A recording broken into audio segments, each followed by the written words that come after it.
અલથાણ શિવ રેસિડેન્સીની દિવાલ ધરાશયી થવા મામલે રહીશો રસ્તા ઉપર ઉતર્યા. અલથાણ ભીમડા રોડ જામ કર્યો. સુરતના ભીમરાડ વિસ્તારમાં આવેલી શિવ રેસિડેન્સીમાં એક મોટી દુર્ઘટના સર્જાઈ. પ્રોટેક્શન વોલ પટ્ટાના મહેલની જેમ ખરી પડી. અગમચેતીના પગલાં રૂપે આજુબાજુની ઇમારતો ખાલી કરાવાઈ. 40 ફૂટ ઊંડા ખોદકામને કારણે સોસાયટીના પાર્કિંગનો પતરાનો આખો શેડ ધરાશયી થયો હતો. અલથાણ પોલીસ દ્વારા બાંધકામની સલામતી અંગે તપાસ શરૂ કરવામાં આવી છે અને જવાબદાર સામે કડક પગલાં લેવામાં માંગ સાથે શિવ રેસિડેન્સીના 2 ટાવર પણ ખાલી કરાવ્યા છે.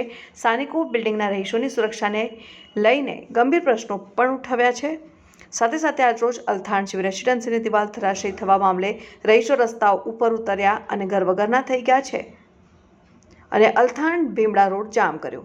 Reporter Pinkal Tailor, news 7 India, Surat.